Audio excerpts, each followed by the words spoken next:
El Corán. Uno de los libros más influyentes de todos los tiempos. Un texto sagrado que rige la vida de más de 1.000 millones de personas. Es un reglamento sobre cómo hemos de comportarnos en nuestra vida. Y que aún contiene misterios que nunca han sido revelados. Puede ser interpretado de maneras muy diversas. Contiene fragmentos en los que Dios habla sobre la paz, la compasión, etc. Pero también encontramos otros en los que se habla de violencia y guerra.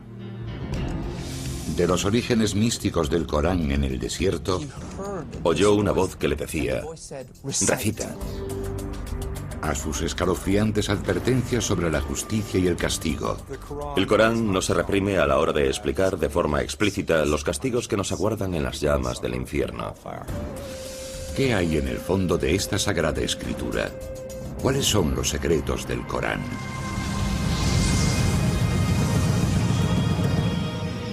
Descifrando la historia, los secretos del Corán, capítulo 1.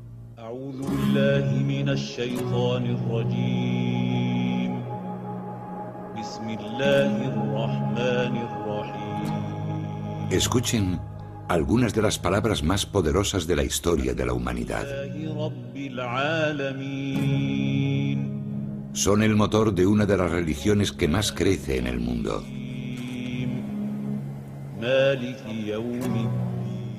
Miles de millones de voces las han repetido durante los últimos 1400 años. Son las palabras del libro sagrado del Islam, el Corán. Los musulmanes creen que el Corán fue revelado directamente por Dios al profeta del Islam. No se trata simplemente de que Dios inspirase al profeta o lo empujase a contar un acontecimiento importante. Es en realidad el mensaje que el propio Dios transmite al mundo.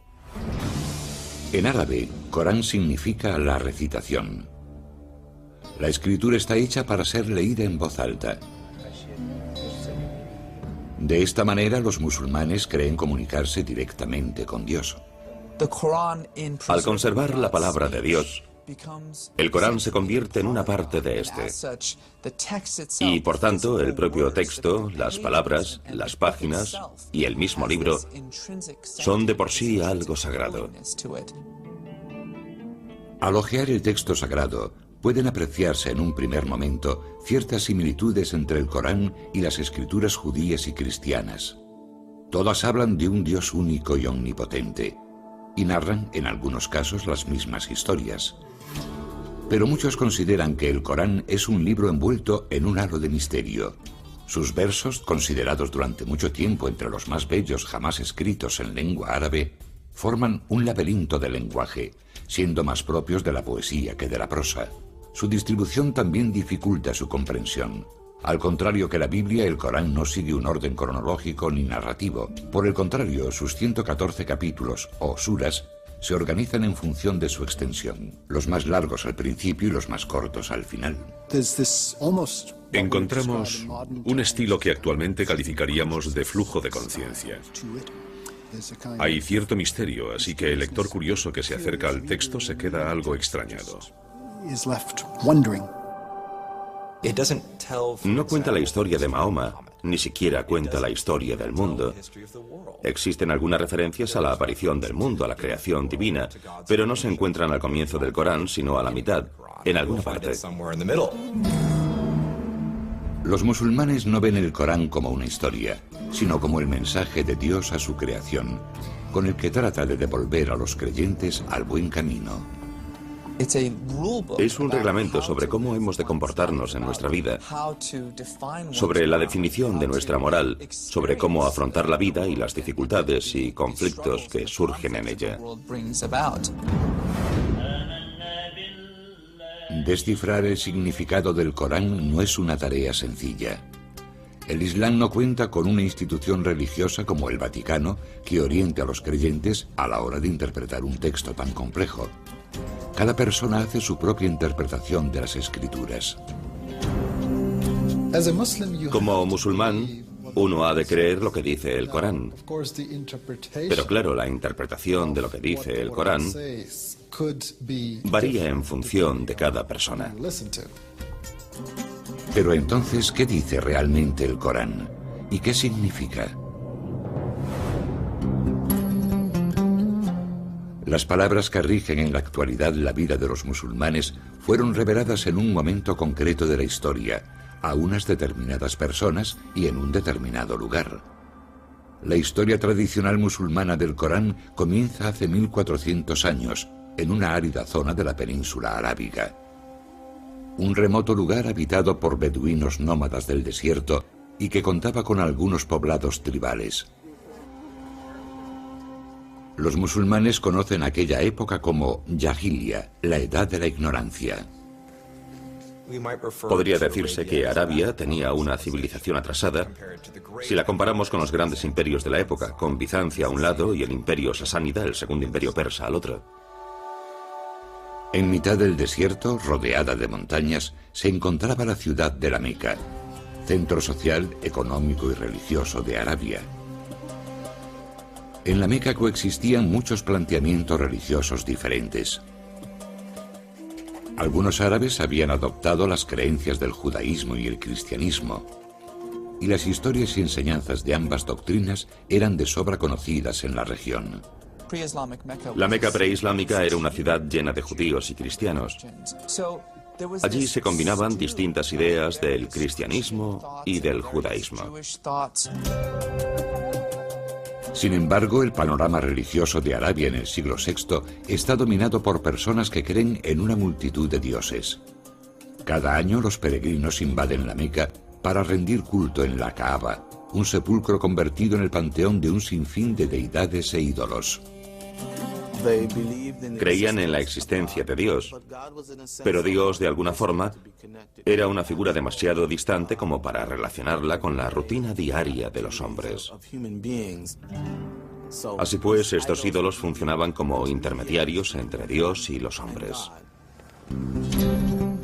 A mediados del siglo VI, la Kaaba albergaba 360 ídolos.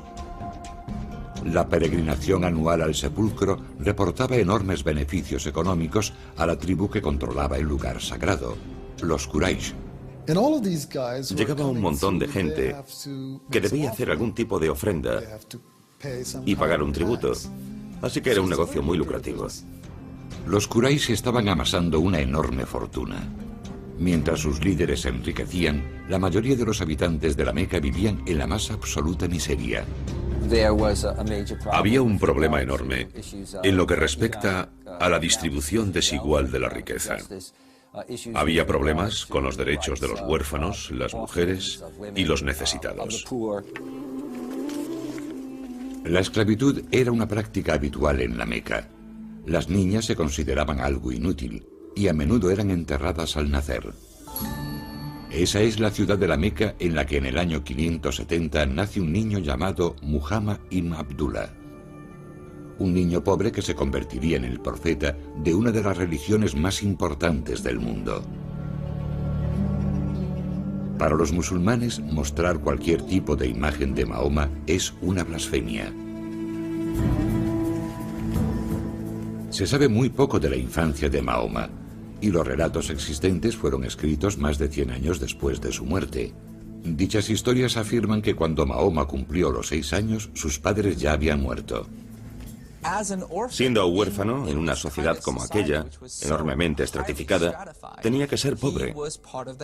Debía de pertenecer al grupo que no formaba parte de la aristocracia hacendada que controlaba prácticamente todos los aspectos de la organización política, social y económica de la ciudad. Sin embargo, Mahoma encontró el apoyo de un tío suyo muy poderoso, y a los 25 años ya era un comerciante de éxito que lideraba una caravana y se había hecho un nombre como hábil hombre de negocios. Mahoma también tenía fama de hombre íntegro y llamó la atención de una acaudalada viuda mayor que él llamada Khadija, que lo contrató para que dirigiese una caravana suya. Poco después, ella le hizo una propuesta de matrimonio. Según las biografías musulmanas tradicionales, Mahoma tuvo éxito en sus negocios y un matrimonio feliz. Sin embargo, seguía tratando de encontrar un sentido a un mundo asolado por la pobreza y la injusticia. Pienso en el profeta como un hombre con inquietudes religiosas que estaba sensibilizado con una idea de Dios y en cuya vida la espiritualidad ocupaba un lugar cada vez más importante. Mahoma comenzó a cuestionarse las religiones tribales que adoraban a distintos dioses. Muchos creen que formó parte de un pequeño grupo de personas de Arabia que no estaban de acuerdo con el paganismo imperante, con los rituales, con el politeísmo que dominaba Arabia. Cada cierto tiempo se apartaba de la sociedad para reflexionar sobre las realidades de la existencia humana. En uno de esos retiros, en una cueva fuera de la Meca, Mahoma tuvo una visión que cambiaría el curso de la historia. En aquella cueva, según la tradición musulmana, se le reveló la palabra de Dios, desencadenando una serie de eventos que ayudaron a crear el mundo que hoy conocemos. 5 veces al día, los musulmanes de todo el mundo oran en una determinada dirección. Se colocan mirando a la ciudad sagrada de la Meca, situada en la actual Arabia Saudí. Pero a comienzos del siglo VII, la Meca, el lugar más sagrado del Islam, era un lugar de culto pagano y una ciudad llena de injusticias. Así fue hasta la aparición de uno de los textos más sagrados del mundo, el Corán. Según la tradición, un comerciante de 40 años llamado Muhammad ibn Abdullah solía retirarse a una cueva alejada de la Meca para reflexionar en solitario sobre un mundo que consideraba cada vez más opresivo. Se cree que en el año 610, durante uno de sus retiros de meditación en la cueva, una presencia abrumadora se apoderó repentinamente de Mahoma. Sintió una presión repentina en el pecho. La oscuridad lo rodeaba y sintió que una mano gigante le asía y lo apretaba, apenas dejándole respirar. Y en su mente oyó una voz que le decía: recita, recita. Se quedaría estupefacto, aturdido. Seguramente se preguntaría si realmente había oído algo. Y entonces lo oyó de nuevo y dijo: no tengo nada que recitar. Y aquella voz, que según la tradición pertenecía al arcángel Gabriel, reveló el primer verso del Corán. Sura 96, primera aleya. Recita en el nombre de tu Señor, que ha creado al hombre de sangre coagulada. Recita, tu Señor es el munífico, que ha enseñado el uso del cálamo, ha enseñado al hombre lo que no sabía. Es un momento importantísimo, porque es el instante en el que Mahoma deja de ser un simple comerciante de la Meca, preocupado por los males de la sociedad, para convertirse de pronto en lo que en la tradición bíblica se conoce como profeta. Y como le sucede a muchos profetas, no quiere ni oír hablar de ello. Presa del pánico y preocupado por su salud, Mahoma va a buscar a su esposa Khadija. Lo que quiere realmente es suicidarse. Pero finalmente Khadija lo evita y le explica que ha recibido la llamada de Dios, que éste le ha asignado una tarea profética y que no tiene otra alternativa que dar a conocer el mensaje. La revelación de la cueva marca el comienzo de un periodo de 22 años durante los que Mahoma recibe los mensajes divinos que formarán el Corán. De acuerdo a la tradición, en ocasiones las palabras resonaban en sus oídos como una campana. En otros momentos surgían en tortuosos ataques similares a los de la epilepsia. Sufría convulsiones, empezaba a sudar y su mirada se perdía en el horizonte. Los que lo veían casi creían que estaba muerto. Y cuando estos momentos proféticos terminaban, de repente vomitaba las revelaciones. Dichas revelaciones parecían hacerse eco en todo momento de las necesidades del pueblo árabe. Los primeros versos eran escuetos y sencillos y cuestionaban las prácticas paganas de los habitantes de la Meca, haciendo una llamada a la adoración de un único Dios. Sura 73, octava aleya. Y menciona el nombre de tu Señor y conságrate totalmente a Él. El Señor del Oriente y del Occidente, no hay más Dios que Él. Tómale pues como protector. Durante los primeros años de revelaciones, Mahoma memoriza los versos y los comparte solamente con su mujer y sus allegados. Poco a poco empieza a creer que tiene una misión profética y que es su deber transmitir a los demás la palabra sagrada que guarda en su mente. Finalmente, en el año 612, el reticente profeta va al centro de la Meca y comienza a predicar. Era un aviso a los ciudadanos de la Meca, que a ojos del profeta habían perdido la conciencia, si es que la habían tenido alguna vez, de la existencia de un Dios supremo, de un único Dios que los había creado y les mostraba el camino. El Dios del que habla Mahoma es glorioso y compasivo, pero también colérico. El profeta dice a los habitantes de la Meca que sus actos en la tierra tendrán consecuencias cuando llegue el día del juicio. Tenemos a un hombre del que se sabe que ha estado haciendo vigilias, que llega, digamos, al mercado y dice: el mundo se acabará. El Dios que lo creó le pondrá fin y os incumbe a todos. Se trata de un mensaje muy contundente. Es un mensaje contundente, pero no novedoso. Mahoma dejó muy claro que el Corán era la misma revelación que la hecha a judíos y cristianos siglos atrás. Un mensaje de Dios a la humanidad. No obstante, la revelación se dirigía esta vez al pueblo árabe, por vez primera, y en su propia lengua. El profeta nunca dijo que estuviese creando una nueva religión. Simplemente dijo que era un mensajero que portaba el mismo mensaje que había sido transmitido anteriormente por un gran número de figuras de su historia común. El Corán repite una y otra vez: no olvidéis lo que le sucedió a Abraham cuando... Y entonces cuenta una historia sobre Abraham. No olvidéis lo que le sucedió a José, y cuenta una historia sobre José. Lo más curioso es que dichas historias aparecen en una especie de adaptación, de versión resumida de esos grandes relatos.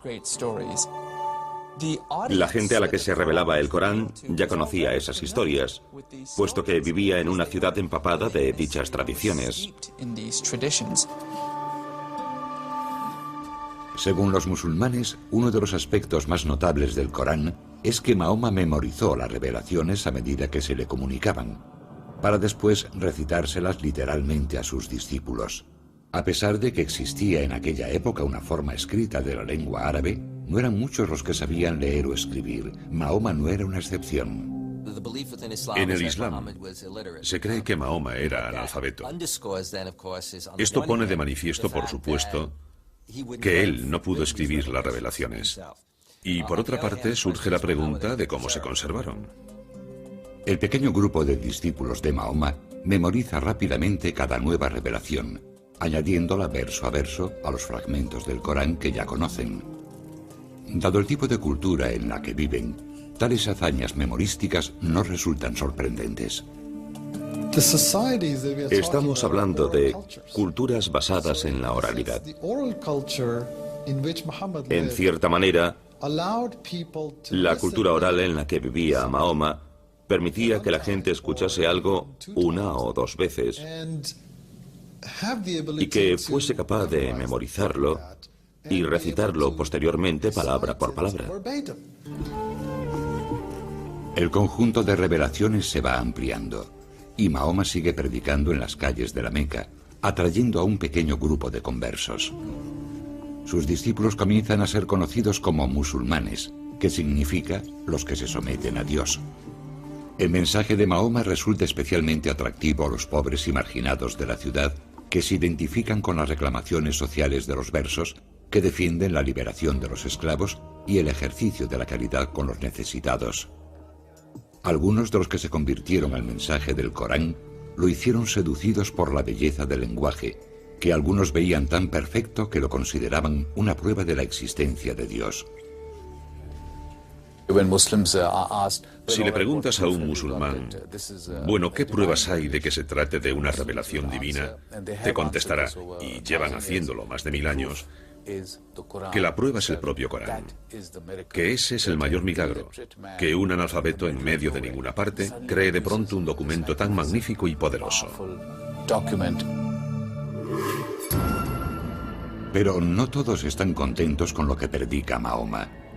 Su provocador mensaje, que se niega a reconocer la divinidad de los ídolos que alberga la Kaaba, atrae las iras de la tribu dominante, los Quraysh, ya que amenaza su posición de poder. Si no hacían falta intermediarios ante Dios, no había razón para la existencia de los ídolos. Y sin los ídolos, la Kaaba no tenía razón de ser. Sin la Kaaba, tampoco hay ninguna razón que justifique el dominio de la Meca como capital social y económica de la península arábiga. El conflicto de los Quraysh con Mahoma y sus revelaciones no se debía a motivos teológicos, sino que era un conflicto económico, un conflicto político. Los Quraysh y el grupo mayoritario de la Meca no se muestran demasiado condescendientes con el pequeño grupo de seguidores del mensaje de Mahoma. Los musulmanes son brutalmente perseguidos. Algunos sufren palizas en las calles, otros son torturados. Durante 9 años, los musulmanes soportan las humillaciones, manteniéndose firmes en su creencia de que no hay más Dios que Dios. El propio Mahoma goza de la protección de su acaudalada esposa y su poderoso tío, pero tras la muerte de ambos, el profeta y sus discípulos se dan cuenta de que no les queda otra alternativa que huir de la Meca. La estructura social había sido destrozada hasta tal punto que se veía incapaz de proseguir su misión en la Meca. Y decidió que tendría que buscar una especie de base de operaciones alternativa. El cambio de lugar traerá consigo un nuevo tipo de mensaje para el Corán, que hará hincapié en las leyes y en la guerra.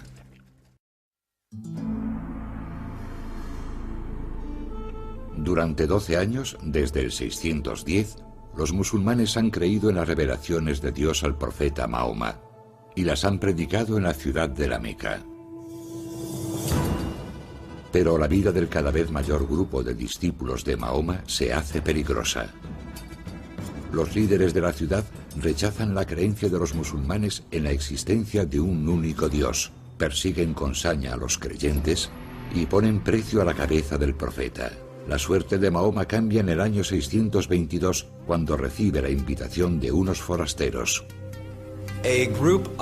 Desde un oasis cercano, llegó a la Meca un grupo de personas en busca de alguien que pudiese resolver una disputa que tenían. Pensaron que Mahoma, como profeta, era la persona ideal para el puesto. Y finalmente acordaron que no solo acogerían a Mahoma y a su familia, sino a todo un grupo de musulmanes. Paulatinamente, de forma clandestina, la reducida comunidad musulmana recorre los 400 kilómetros en dirección norte que la separan de Yatrib, ciudad que pasaría a conocerse como Medina, la ciudad del profeta. En su nuevo hogar, Mahoma asume también un nuevo cargo. Al principio era simplemente un profeta del que Dios se servía para transmitir su mensaje. En Medina, sin embargo, se convierte en un líder. Es el líder de la comunidad musulmana, pero también asume cierta autoridad sobre todo el oasis de Medina. En Medina, el profeta sigue transmitiendo revelaciones a sus discípulos, pero la naturaleza de los mensajes varía notablemente. Según los musulmanes, los versos reflejan a partir de entonces la condición de líder de Mahoma, que añade un nuevo elemento a su mensaje, una guía práctica sobre la creación y el gobierno de una sociedad. Se habla básicamente de la necesidad de regular la sociedad.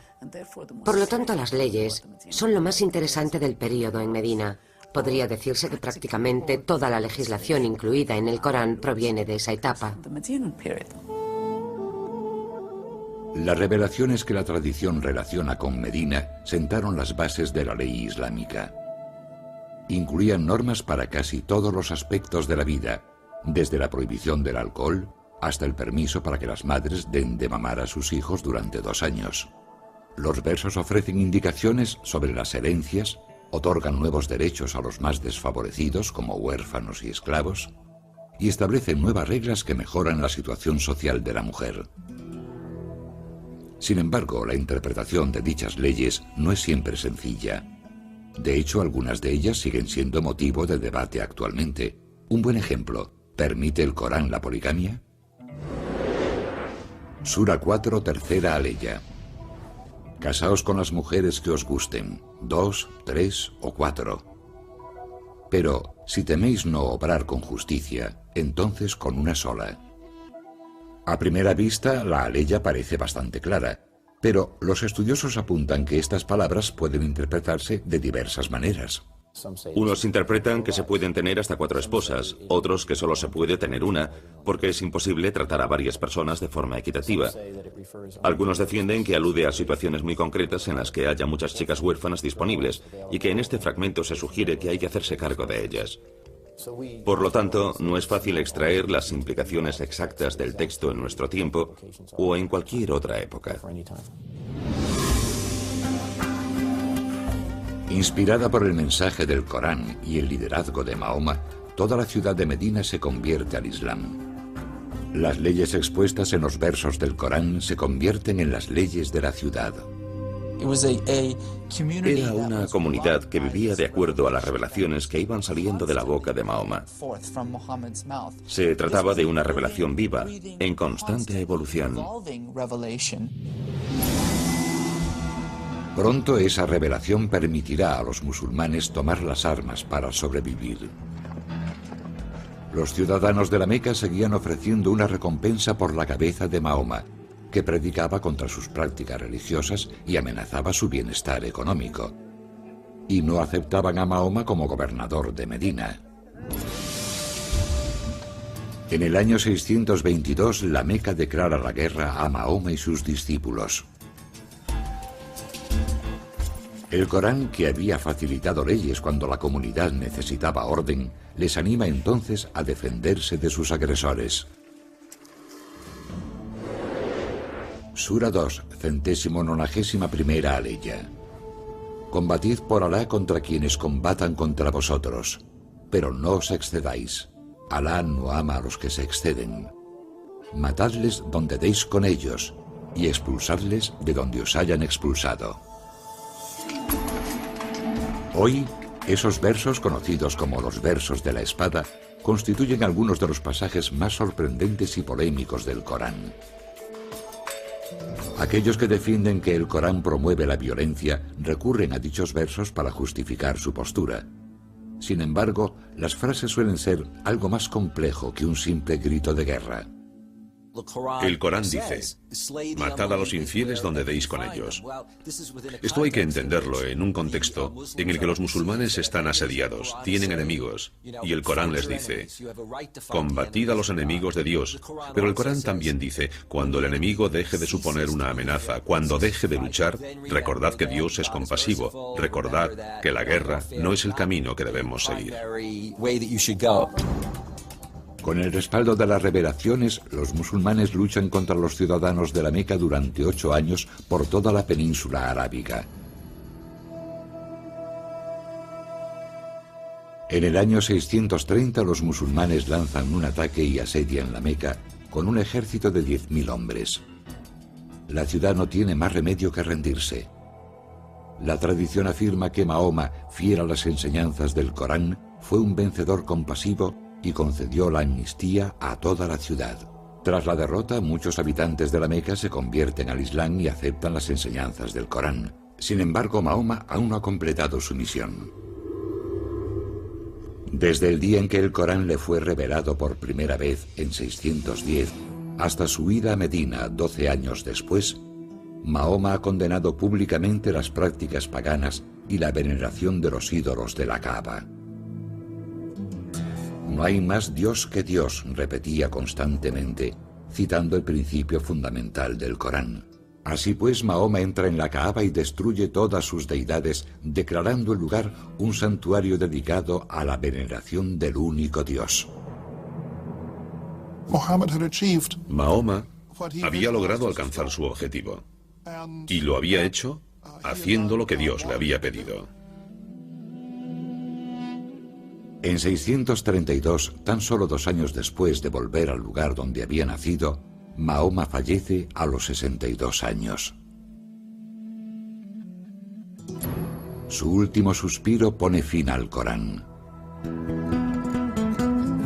Sin embargo, sigue sin existir físicamente. Solo se conserva en la memoria de la comunidad. El mensajero ha muerto. Ahora sus seguidores deben luchar para que el mensaje siga vivo.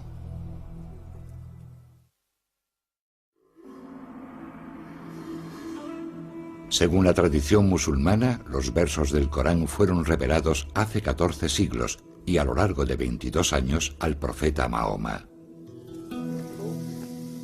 Sus seguidores creían que era literalmente la palabra de Dios. El profeta predicó sobre todos los aspectos de la vida, desde la religión al derecho y la moral, y la recién creada comunidad musulmana trató de vivir de acuerdo a sus palabras. Pero tras su muerte en el año 632, los musulmanes tenían ante sí un difícil reto: preservar el Corán, que seguía siendo un texto oral. Durante la vida del profeta, el Corán nunca se plasmó sobre el papel. Ni siquiera era considerado un texto establecido. No debemos olvidar que el Corán se iba revelando progresivamente y siempre en función de las necesidades de la comunidad musulmana en cada momento. Y el Corán se completó simplemente cuando el profeta exhaló su último aliento. No obstante, aquellos que viven de acuerdo a las enseñanzas del Corán deciden que es necesario plasmar sus palabras sobre el papel y crear un texto tangible. Se dieron cuenta de que la primera generación que había memorizado el Corán estaba desapareciendo y, por lo tanto, estaban perdiendo la conexión directa con la revelación del profeta. Es más, el Islam comienza a extenderse fuera de la península arábiga y empiezan a aparecer pequeñas variaciones en la forma de recitar el Corán. Poco a poco se está alterando la palabra de Dios. Según la tradición, en 651, Uthman, el tercer califa o líder político musulmán, designa un comité con la misión de compilar el Corán. El comité debía recopilar y autentificar las distintas estrofas. Algunas se habían escrito durante la vida del profeta, pero estaban dispersas por toda la comunidad. Dicen que las fuentes de esta compilación provenían de textos escritos sobre trozos de huesos o de fragmentos de pergamino, pero también del corazón de los hombres, de su recuerdo de la recitación del Corán. Las estrofas debían cumplir unos criterios muy estrictos. 2 testigos presenciales debían confirmar que los versos habían sido registrados en presencia del profeta, y las estrofas se contrastaban con los recuerdos de los compañeros que habían memorizado por completo el Corán. El texto, una vez aprobado, se reúne en un solo volumen y es enviado a las ciudades de la región.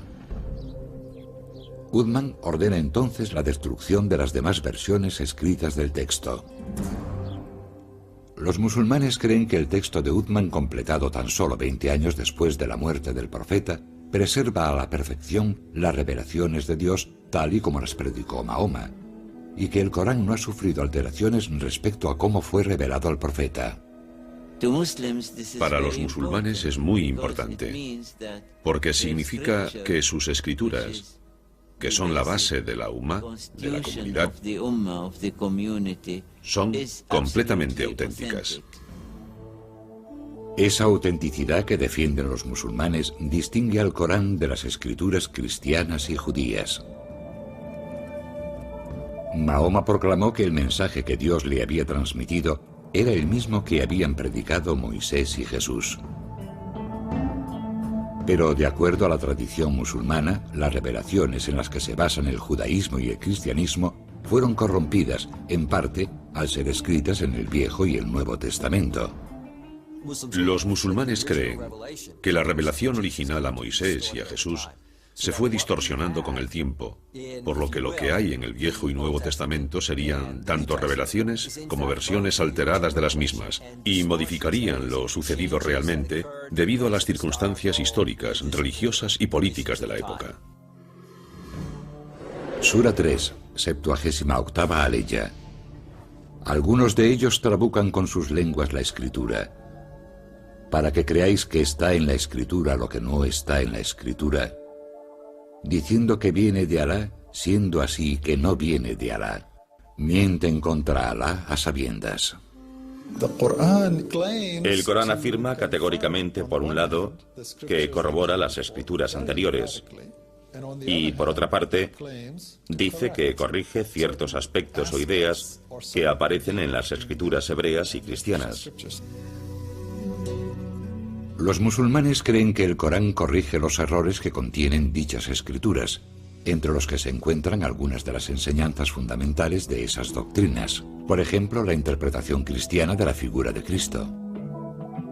El Corán afirma que Jesús fue un profeta, que nació de una virgen y que realizó milagros como sanar a ciegos y leprosos. No obstante, el Corán niega que Jesús fuese el Hijo de Dios. En el contexto islámico, la idea de que Jesús sea el Hijo de Dios se interpreta como que es un ser divino. Esto supone, desde el punto de vista musulmán, que los cristianos tienen distintos dioses, mientras que los musulmanes sostienen que solo puede haber un Dios.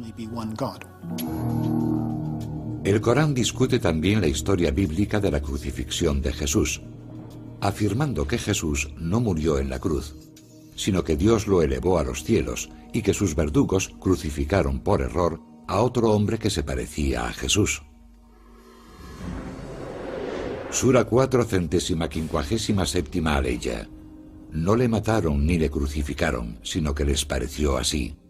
Ciertamente no le mataron, sino que Alá lo elevó así.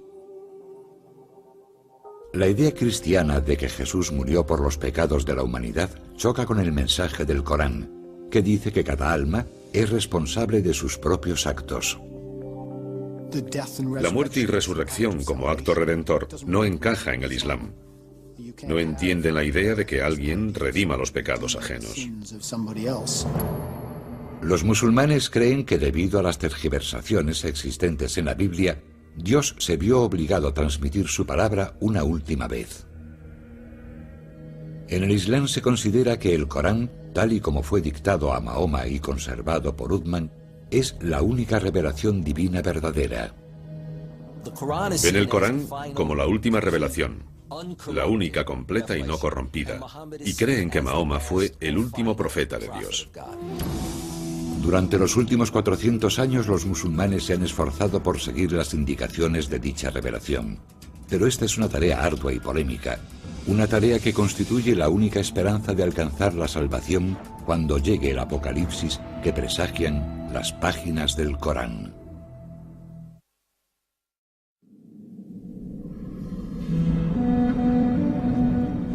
Sura 81, primera aleya. Cuando el sol sea oscurecido, cuando las estrellas pierdan su brillo, cuando las montañas sean puentes en marcha, cuando los mares sean hinchados, cuando las almas sean apareadas, cuando el cielo sea desollado, cuando el fuego de la gehenna sea avivado, entonces cada cual sabrá lo que presenta. Así será el momento, dice el Corán, en el que Dios decida poner fin al mundo. Aunque el Corán es un texto misterioso y de difícil interpretación, sí contiene al menos un mensaje indudablemente claro. Verso tras verso, el Corán advierte de que el apocalipsis es inevitable, advierte de la llegada de un día en el que se ajustarán las cuentas, las montañas se derrumbarán y los fetos de los animales caerán de las matrices de sus madres. El Corán es muy rotundo y explícito cuando habla del fin del mundo, de que se producirá un cataclismo, una erupción del orden natural. Al igual que ocurre en el apocalipsis bíblico, el Corán proclama una y otra vez que la humanidad deberá responder por sus actos en la tierra. El Corán no se reprime a la hora de explicar de forma explícita los castigos que nos aguardan en las llamas del infierno. Las descripciones del cielo y el infierno son algunos de los pasajes más imponentes del Corán. Como ocurre en muchas estrofas del texto, las descripciones de la otra vida reflejan el lugar donde el Corán fue revelado. La imaginería del cielo y el infierno parece dirigida específicamente a un público formado por moradores del desierto. El cielo se describe como un jardín exuberante y repleto de agua. Las descripciones del infierno, del mismo modo, hacen hincapié en el calor, el fuego, cosas como calderas de cobre fundido vertidas en las gargantas de personas sedientas en lugar de agua. Así pues, se toman el dolor y el sufrimiento naturales de esa zona y se llevan a un nivel superior para describir los padecimientos del infierno. Para los musulmanes, el único modo de conseguir la salvación en el día del juicio final consiste en seguir el Corán. Pero la interpretación exacta de lo que quiere decir el libro sagrado ha levantado polémicas durante siglos, en parte debido a que el Islam no cuenta con una única autoridad religiosa. El Islam no tiene una estructura jerárquica, no existe una institución como la Iglesia. Por lo tanto, los fieles pueden formarse su propia opinión libremente. Dificultar las cosas puede parecer una paradoja. Si Dios desea revelar su mensaje, ¿por qué a veces las escrituras son tan crípticas?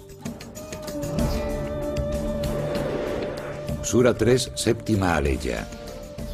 Él es quien te ha revelado la escritura. Algunas de sus aleyas son unívocas y otras son equívocas. Pero nadie, sino Alá, conoce la interpretación de ello. La mayoría de los musulmanes cree que el único intérprete verdadero del Corán fue el propio Mahoma. Como mensajero elegido de Dios, se dice que comprendía todas las revelaciones, tanto los versos concisos y directos como aquellos que no resultan tan claros. Así pues, a lo largo de la historia del Islam, los musulmanes han examinado los relatos de la vida de Mahoma, sus palabras y obras, para tratar de explicar el Corán. La comunidad musulmana sostiene que las palabras y actos de Mahoma eran la perfecta manifestación de la voluntad de Dios, y que de hecho su propia vida es una revelación, al igual que el Corán. Sin embargo, el estudio de la vida de Mahoma no ha conseguido explicar por completo la palabra eterna de Dios. Distintas sectas y escuelas musulmanas se han enfrentado a lo largo de los siglos, tratando de imponer sus diversas interpretaciones. Algunos han utilizado el texto para justificar la muerte de otros musulmanes, de los que consideraban que se habían apartado de la fe. Otros sostienen que el Corán fomenta una actitud combativa ante los fieles de otras religiones. Podría decirse que el Corán es un documento bastante flexible. Uno puede hallar argumentos a favor y en contra de una determinada idea. La verdad es que la gente también lo hace al citar a Lincoln, a Washington, a Jefferson. Uno encuentra lo que anda buscando, y el caso del Corán no es distinto. Hace 1400 años el Corán fue revelado a una pequeña comunidad del desierto.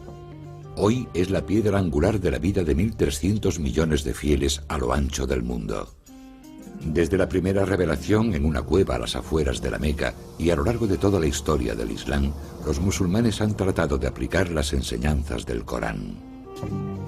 Cada persona realiza su propia interpretación de la voluntad de Dios a través del mensaje contenido en las Escrituras. El Corán debe entenderse en el contexto del que habló un gran estudioso del Islam, un océano. El océano es una enorme criatura llena de misterios. Los musulmanes han encontrado en ese océano, durante siglos, inspiración sobre el amor y el temor, el conocimiento y las leyes, la ira y la violencia, el misticismo y el ritual. Su fe en el Corán ha cambiado la historia. Como sucede con todas las religiones, los textos sagrados pueden desatar pasiones, sacando lo peor de aquellos que afirman vivir de acuerdo a su mensaje, o, por el contrario, acercar lo divino a los hombres.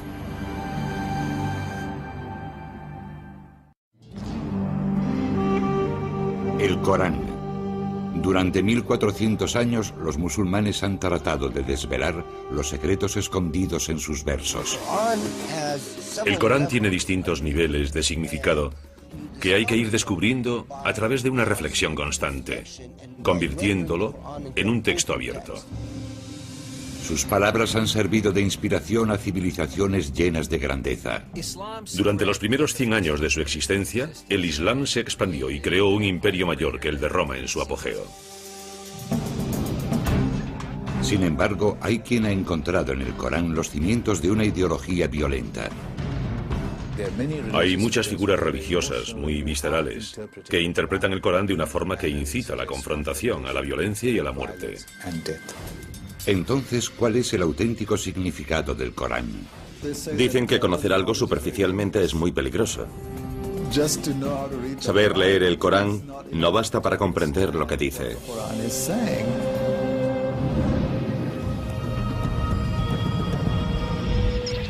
Descifrando la historia. Los secretos del Corán, capítulo 2.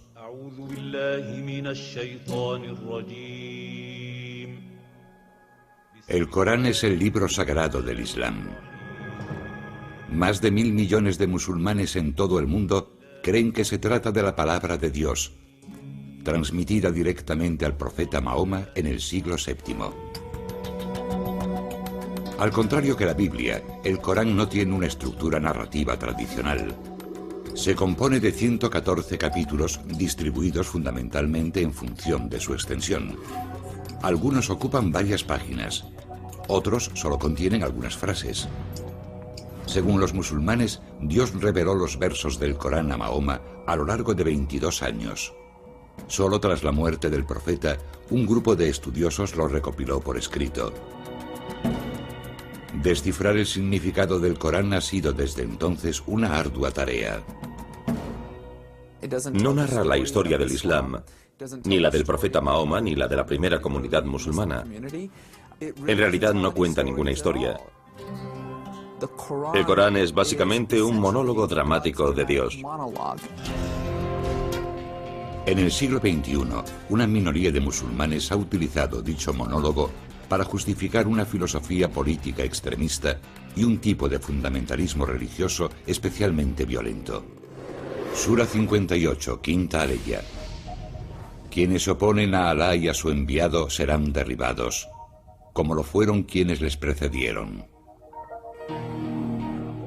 Así han llegado a ver muchos, tanto musulmanes como no musulmanes, el Corán. Pero aunque el libro sagrado contenga algunos pasajes violentos, esta compleja y enigmática escritura tiene también muchos argumentos a favor del punto de vista opuesto. Sura 5, segunda aleya. Ayudaos unos a otros a practicar la piedad y el temor de Alá, no el pecado y la violación de la ley. La mayoría de aquellos cuyas vidas se rigen por las enseñanzas del Corán se ciñen a estos mensajes de paz y compasión. Para muchos musulmanes, el Corán es el libro de referencia de su vida. En otras palabras, no se trata de un simple libro que explica al musulmán cómo ha de ser su relación con el divino creador, sino que es un libro de referencia moral. ¿Cómo pueden ambos puntos de vista, el pacífico y el violento, convivir en el mismo libro? Los que presentan al Islam como una religión violenta se centran en los escasos versos dedicados a la violencia, y los que lo presentan como un mundo de amabilidad, luz y tolerancia optan por otros. Ninguna de las posturas está en posesión de la verdad. Las contradicciones son en muchas ocasiones el resultado de más de 1400 años de cultura y conflicto.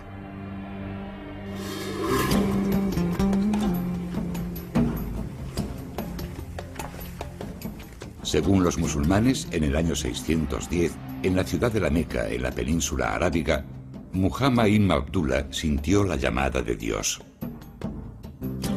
Las revelaciones hechas a Mahoma pasarían a conocerse como el Corán.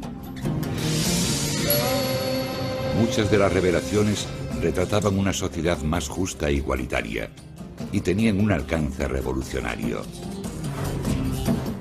Cuando Mahoma comenzó a predicar, su mensaje cautivó rápidamente el corazón y la mente de las gentes que habían padecido injusticias y opresión durante generaciones. Debemos atender a los pobres, debemos atender a los necesitados, a los empobrecidos, a los que han perdido sus posesiones, a los indefensos. Ese es el concepto fundamental de justicia social del Islam. Mahoma logró unificar bajo la bandera del Islam a lo que hasta entonces era un revoltijo de tribus guerreras, cada una de las cuales adoraba una serie de dioses diferentes. En unas décadas el mensaje del Corán se propagó por toda la península. Tras la muerte de Mahoma en el año 632, los gobernantes musulmanes o califas siguieron predicando la palabra del libro sagrado. Sura 18, 29 aleya. Y di al pueblo: la verdad viene de vuestro Señor, que crea quien quiera, y quien no quiera, que no crea. El Corán exhorta a los musulmanes a difundir el Islam, a difundir su mensaje. E interpretaron la propagación del Islam, especialmente los gobernantes, de un modo imperial. En solo 50 años, lo que en un principio era una pequeña comunidad de creyentes concentrada en la Meca y Medina, había absorbido completamente el subcontinente indio. Había tomado casi todo el norte de África y había obligado al imperio cristiano a recluirse en Europa, transformándolo en poco más que un poder regional. El Corán fue la inspiración de una serie de imperios. Uno de los primeros fue el Imperio Abasí, cuyo centro se situaba en Bagdad. El Imperio Abasí, fundado en el año 750, marca el inicio de la época dorada del Islam, una civilización construida a partir de los mensajes del Corán. Uno de los pilares de esta civilización es un concepto que se repite constantemente en el libro sagrado, el de ilm o conocimiento. La palabra ilm, que significa conocimiento, aparece más veces en el Corán que cualquier otra palabra, excepto la de Alá. Dios se centra en el conocimiento porque es lo que nos distingue como seres humanos. Según muchos estudiosos, el ilm inspiró a los gobernantes del imperio y ayudó a que sus civilizaciones prosperasen. El Corán es la semilla, y esta germinó, sirviendo de inspiración a esos hombres de Arabia que tan solo necesitaban algo que fomentase su curiosidad, sus ganas de conocer. El Imperio Abasí alcanzó un nivel sin precedentes en el ámbito de las ciencias, las matemáticas y la tecnología. Sus intelectuales conservaron muchos textos griegos antiguos que de lo contrario se habrían perdido, permitiendo que estos llegasen posteriormente a los europeos. En aquella época, las grandes obras literarias, las grandes obras filosóficas, especialmente las de Aristóteles, no se conservaron en griego, sino en árabe. Estas grandes obras que se convierten en la base de la civilización occidental no se traducen del griego al latín, sino del árabe al latín. El Corán también es una fuente de inspiración para el mundo de las artes y la cultura. En el arte islámico, por ejemplo, se otorga una gran importancia a la caligrafía, a reproducir de una forma bella la escritura árabe, sobre todo cuando se copian versos coránicos. Los versos del Corán como elemento ornamental son un aspecto muy representativo del arte islámico. Al igual que los primeros monjes cristianos que copiaban la Biblia, los calígrafos elegidos para transcribir el Corán gozan de gran prestigio. En ocasiones se tardaban años en completar una copia del libro sagrado. A medida que el Imperio Abasí se extiende, difundiendo la palabra del Corán, millones de personas comienzan a vivir de acuerdo a su mensaje. Una de esas normas gira en torno a una palabra que no aparece con demasiada frecuencia en el Corán, pero que se ha convertido en uno de los conceptos más polémicos y malinterpretados: la yihad. La palabra yihad se refiere fundamentalmente a la lucha por ser un buen musulmán, por ajustarse a los códigos del Islam. Ese es su significado original. Yihad significa lucha. El concepto tiene dos vertientes: la yihad menor y la mayor. La yihad mayor, término que usa por vez primera el propio Mahoma, designa la lucha interna para mejorar el alma y convertirse en un mejor ser humano a los ojos de Dios. La tradición islámica concede más importancia a la yihad mayor. La yihad menor, sin embargo, ha atraído más miradas a lo largo de la historia y ha suscitado grandes polémicas. La forma menor de la yihad es una yihad física. Si te atacan, si atacan a tu familia, a tu esposa, a tus hijos, debes hacer frente a dicho ataque. Sura 22, 39ª aleya. Les está permitido defenderse a quienes son atacados, porque han sido tratados injustamente. Alá es ciertamente poderoso para auxiliarles.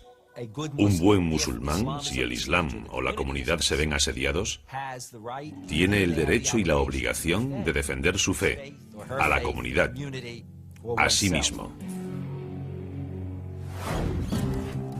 El concepto de yihad como lucha no tardaría en adquirir un nuevo matiz para los seguidores del Corán.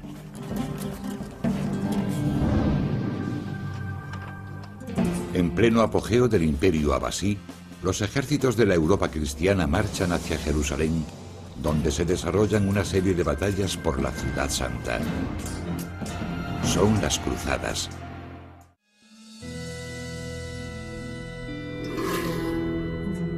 En los siglos X y XI, las vidas de millones de personas, desde España a la India, se rigen por los consejos espirituales de dos libros sagrados, la Biblia y el Corán. Guiados por el Corán, los líderes musulmanes gobiernan varios imperios importantes, enormes ciudades de riqueza y cultura, centros de sabiduría y arte. La Europa cristiana, por el contrario, languidece en la etapa conocida como Alta Edad Media. No obstante, ambas doctrinas, así como sus libros sagrados, tienen mucho en común. El Islam considera a los fieles cristianos y judíos compañeros de la fe que creen en el mismo Dios. Sura 2, 62ª aleya. Los creyentes, los judíos, los cristianos, quienes creen en Alá y en el último día y obran bien, estos tienen su recompensa junto a su Señor. El Corán contiene asimismo numerosas referencias a figuras bíblicas. Sura 57, 27ª aleya. Tras ellos mandamos a nuestros otros enviados, así como a Jesús, hijo de María, a quien dimos el Evangelio. Pusimos en los corazones de quienes le siguieron mansedumbre y misericordia. Sin embargo, el mundo musulmán no tiene un gran concepto de la cultura europea. Los musulmanes tenían una idea muy clara de cómo eran los pueblos del norte de Europa. Seguían una religión equivocada, eran groseros, poco higiénicos y parecían animales. Ambos mundos se enzarzarían en un sangriento conflicto por uno de los lugares más sagrados de la tierra, Jerusalén, una ciudad santa para cristianos, judíos y musulmanes. Después de la Meca y Medina, Jerusalén es la tercera ciudad santa del Islam, en la que la cúpula de la roca señala el lugar donde, según la tradición, Mahoma ascendió a los cielos. Durante siglos, tras la muerte del profeta en el año 632, Jerusalén estuvo en manos de los musulmanes árabes que habían difundido el mensaje del Corán por toda la región. Posteriormente, a finales del siglo XI, los musulmanes turcos asumieron el control de la ciudad. Los turcos no son árabes, son un grupo étnico distinto, pero son musulmanes. Se fueron desplazando hacia el sur, atravesaron Siria y en 1077 arrebataron Jerusalén a los árabes. El imperio turco también se expande hacia el oeste y pronto se convierte en una amenaza para la Europa cristiana. La iglesia bizantina, situada cerca de las fronteras del imperio turco, fue la primera en sentir la presión de este. En 1095, Bizancio solicita ayuda a sus compañeros cristianos de Roma. El emperador bizantino envió un mensaje al Papa para solicitar su ayuda en la defensa de sus fronteras frente a las incursiones de los turcos, porque se estaban acercando cada vez más a Constantinopla, la capital. El Papa Urbano II se compromete a ayudarlo militarmente y hace un llamamiento a los caballeros poderosos de Europa. Para motivarlos, el Papa Urbano define el conflicto como una batalla religiosa entre ambas doctrinas y sus libros sagrados. Urbano no se limita a pedir la expulsión de los turcos de Asia Menor, sino que anima a continuar la lucha hasta echarlos de las regiones que habían conquistado, incluyendo Siria y, lo que es más importante, Jerusalén.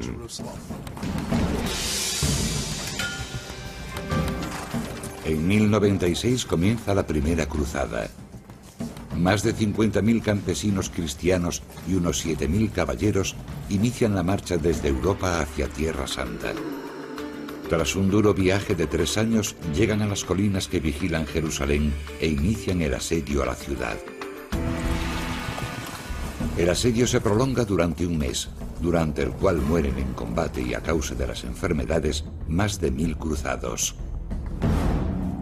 El 15 de julio de 1099, los cristianos atraviesan las murallas que rodean Jerusalén y entran en la ciudad. Había mucho rencor en aquella gente. Los cruzados habían hecho un viaje de 3 años para llegar hasta allí. Y después de muchas semanas, a las puertas de Jerusalén, creían que iban a morir. Cuando por fin consiguieron entrar, saquearon brutalmente la ciudad.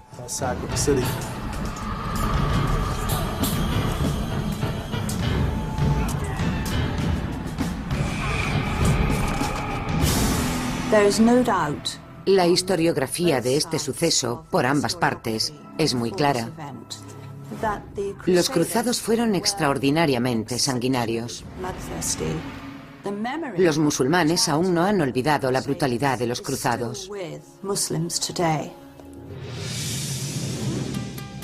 Tras sufrir una derrota aplastante, son muchos los que recurren al Corán en busca de respuesta. Después de la llegada de la primera cruzada, los estudiosos de la religión se reunían, leían el texto sagrado y se preguntaban en qué se habían equivocado, cómo habían disgustado a Dios. En el Corán, los musulmanes hallan un concepto esencial para explicar la pérdida de una de sus ciudades más sagradas y el camino que deben seguir para recuperarla. Recurren a la yihad, o lucha, y sientan las bases de su propia guerra santa. En aquella época, el Islam no tenía un equivalente a la Guerra Santa. El significado de la palabra yihad cambió a raíz de las cruzadas. Sin embargo, los musulmanes no emprenderán su guerra santa hasta casi un siglo más tarde, cuando surgen 2 guerreros que llaman a la resistencia usando la palabra yihad. Nur al-Din, líder carismático, se hace en 1146 con el control de varias zonas de lo que son actualmente Siria y Jordania. Se trata de un hombre profundamente religioso que se sumerge en el estudio del Corán. A donde quiera que fuese, iba acompañado de hombres religiosos, de estudiosos del Corán, de místicos que arengaban a las tropas, leyendo pasajes del Corán relacionados con la yihad. Sura 9, 14ª aleya. Combatid contra ellos, Alá los castigará a manos vuestras y los llenará de vergüenza, y a vosotros os auxiliará. Nur al-Din lee este tipo de pasajes como llamadas a las armas para recuperar Jerusalén. Los súbditos de Nur al-Din, ansiosos por derrotar a los europeos, reciben con entusiasmo su interpretación de la yihad. En 1145, un segundo ejército cruzado parte de Europa. Cuando llega a las tierras controladas por Nur al-Din, sufre una derrota aplastante. Las victorias de Nur al-Din infunden ánimos a los que le rodean, incluyendo a su futuro sucesor, Saladino. Trabajó por el renacimiento espiritual de la región. Era un hombre muy religioso.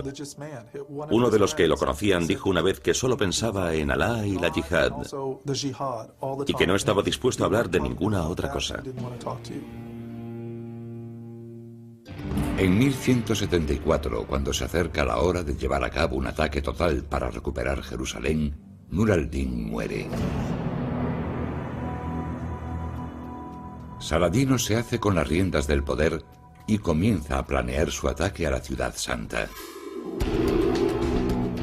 Antes, sin embargo, debe enfrentarse a los cruzados en una sangrienta y decisiva batalla fuera de Jerusalén. En una seca meseta, bajo el abrasador sol del desierto, Saladino y sus tropas se preparan para la lucha recitando versos del Corán.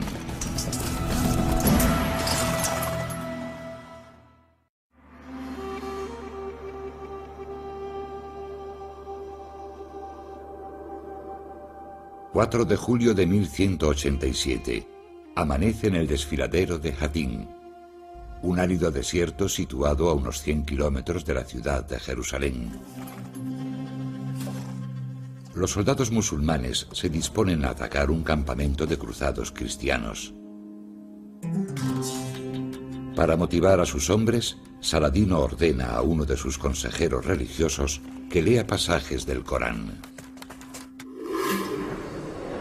Sura 3, 195ª aleya.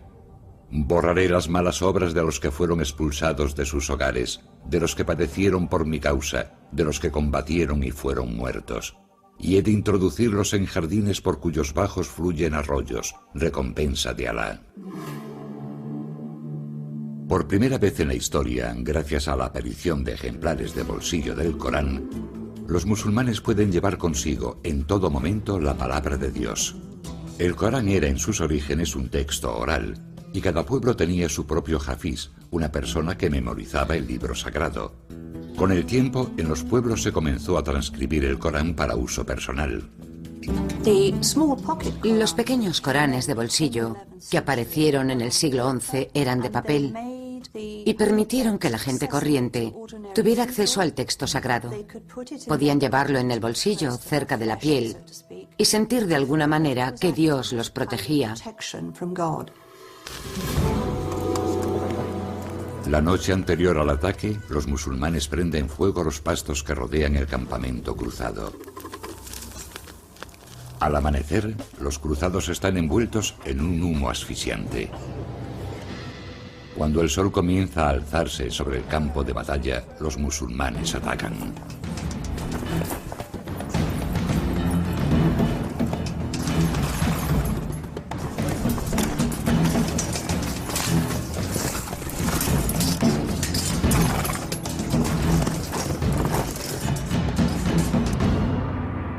Después de medio día de lucha encarnizada, el ejército cruzado es arrollado. Envalentonado por la victoria, Saladino se dispone a recuperar Jerusalén. 3 meses después, el ejército de Saladino llega a las puertas de la ciudad santa y la rodea. Tras 12 días de asedio, los cristianos, ampliamente superados en número, se rinden.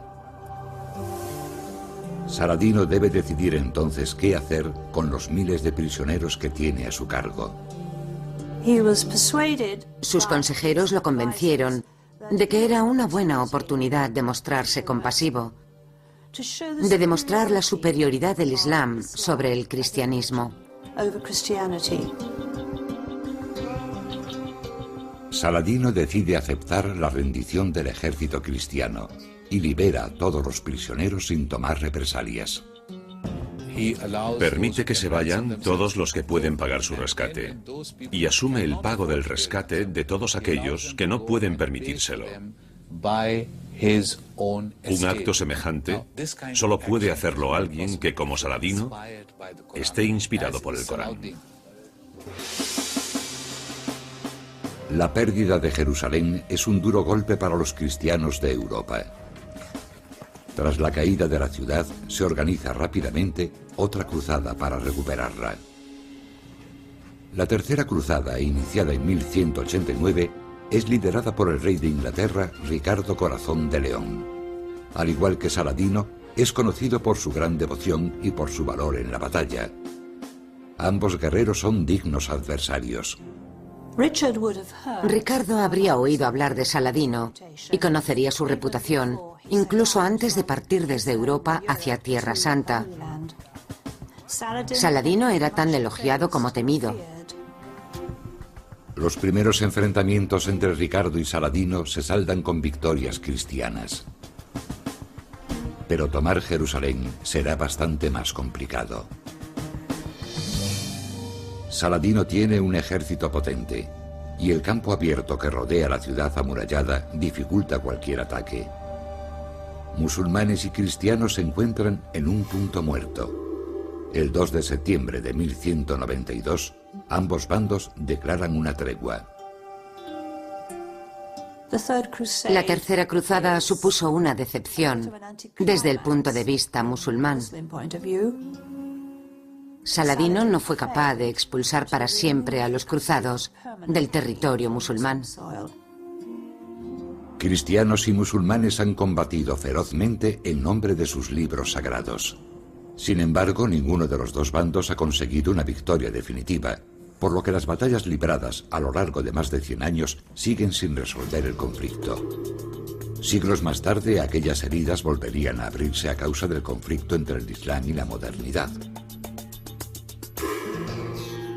Cuando llega ese momento, dos estudiosos musulmanes sientan las bases de una nueva era del Islam. Una era en la que se defiende una nueva interpretación del Corán y de lo que éste dice sobre la yihad.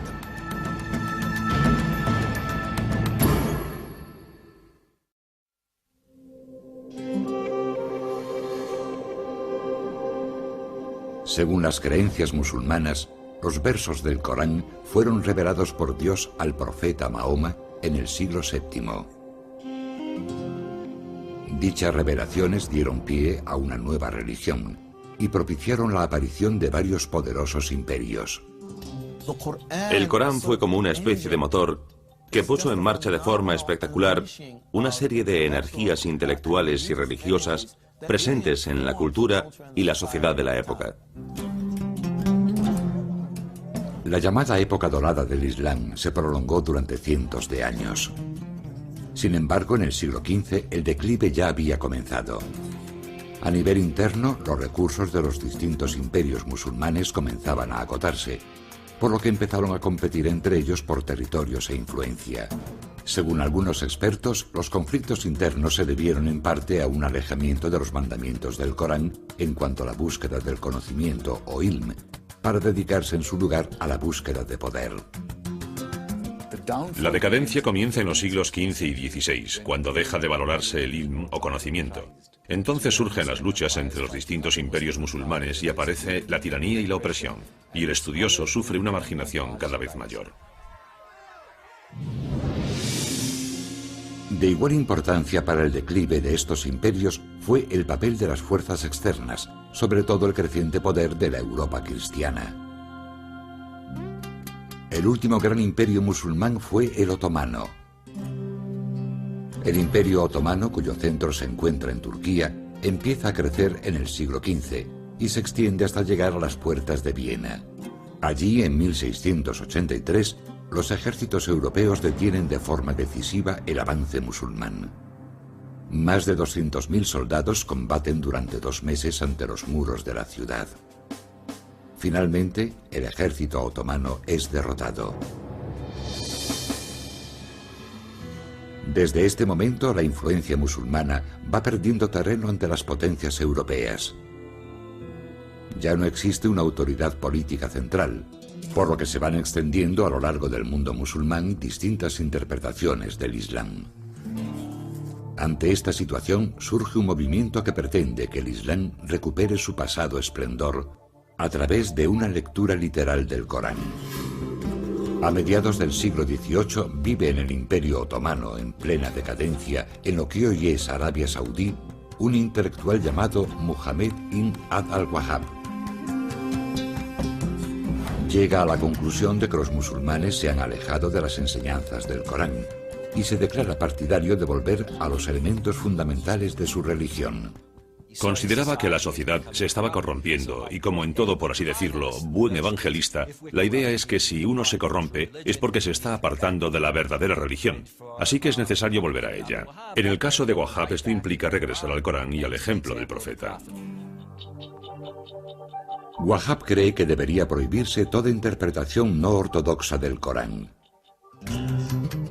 Defiende cosas como la lapidación de los adúlteros, la amputación de las manos a los ladrones Normas que se encuentran en el libro sagrado, pero que no se aplican en todos los casos. Los que interpretan el Corán de forma literal no se dan cuenta de que fue escrito al comienzo de la época medieval o al final de la antigüedad. Una cosa es que estas normas aparezcan en el Corán y otra muy distinta es aplicarlas. La rígida interpretación del Corán de Wahhab podría no haber trascendido, de no haber sido por un fatídico encuentro. En 1744, durante un viaje por la península arábiga, Wahhab conoce a un líder local llamado Muhammad ibn Saud. Saud es un ambicioso líder que pretende unificar toda Arabia. Tiene la impresión de que las enseñanzas integristas de Wahhab le permitirán emplear tanto una espada de acero como una de fe para dominar la península. Firmaron un pacto que estipulaba que uno sería el líder religioso y el otro sería el líder político, y entre ambos se harían con toda la península. Después de casi 2 siglos, en 1924, los descendientes de Saud conquistaron finalmente Arabia, haciéndose con el control de las ciudades más sagradas del Islam, la Meca y Medina. 8 años más tarde se fundó el Estado moderno de Arabia Saudí. Las severas doctrinas del wahabismo se convirtieron en las leyes del reino. No obstante, Wahhab no fue el creador de la doctrina integrista de la época contemporánea. Dicha tarea fue asumida por un periodista egipcio que elaboró a partir de las ideas de Wahhab su propia interpretación del Corán, una interpretación basada en la violencia y enormemente polémica. Se llamaba Sayyid Qutb.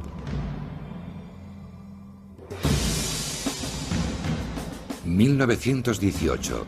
El fin de la Primera Guerra Mundial supone la caída final del decadente Imperio Otomano. En Oriente Medio, las potencias coloniales europeas se reparten las tierras árabes, donde establecen regímenes laicos y a menudo opresivos. Ese es el mundo en el que se cría Sayyid Qutb, nacido en Egipto en 1906. En su juventud, Qutb no es un hombre especialmente radical ni religioso. Como periodista y académico, su trabajo lo lleva a los Estados Unidos en 1948. Allí, sorprendido ante lo que considera una sociedad decadente, se radicaliza. Era un hombre laico cuando llegó a los Estados Unidos. Creo que hubo 2 cosas que le escandalizaron en ese país.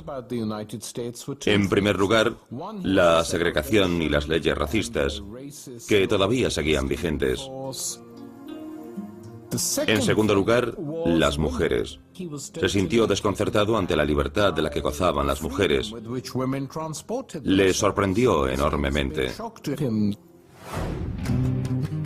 Al volver a Egipto, Qutb se afilió a los Hermanos Musulmanes, una organización política que rechazaba el colonialismo británico y promovía el regreso a una época en la que el Corán constituía la ley. La transformación de Qutb se aceleró cuando en 1954 Nasser, presidente de Egipto, comenzó a perseguir a la hermandad musulmana. Qutb fue arrestado y enviado a prisión. En las oscuras y sádicas prisiones del Egipto de Nasser, donde Qutb sufrió torturas, donde vio cómo torturaban y asesinaban a muchos de sus hermanos musulmanes, la reinterpretación radical del Corán se adueñó de él. Dejó de creer que con la predicación y una buena vida, de acuerdo a la moral musulmana, bastaba para cambiar la sociedad musulmana y árabe. Decidió que era necesaria una revolución. Su interpretación del Islam pasó a ser la visión de un Islam sitiado, de un pueblo musulmán en peligro. Qutb escribió en la cárcel 2 de sus obras más importantes, un comentario del Corán y un manifiesto político titulado Señales en el Camino. Al igual que Wahhab, Qutb defiende que el Corán es la única fuente de conocimiento y guía para la vida diaria.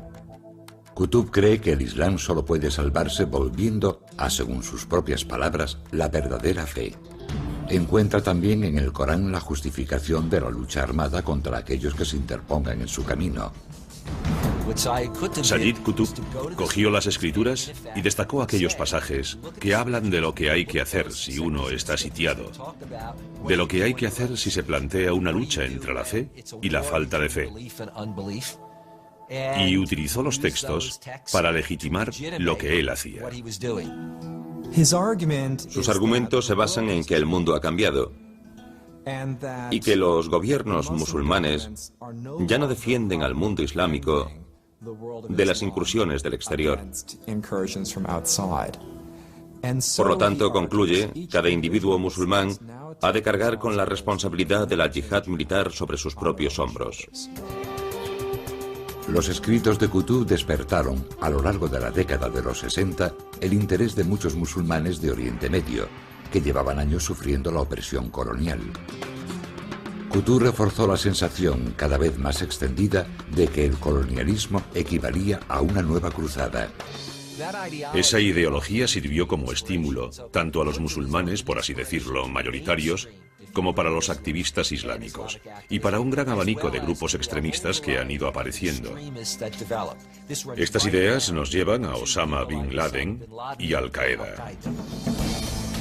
El legado dejado por Wahhab y Qutb a los extremistas haría que muchos, tanto musulmanes como no musulmanes, prestasen una mayor atención al Corán durante las décadas siguientes, estimulando el debate sobre el auténtico significado de sus misteriosas palabras.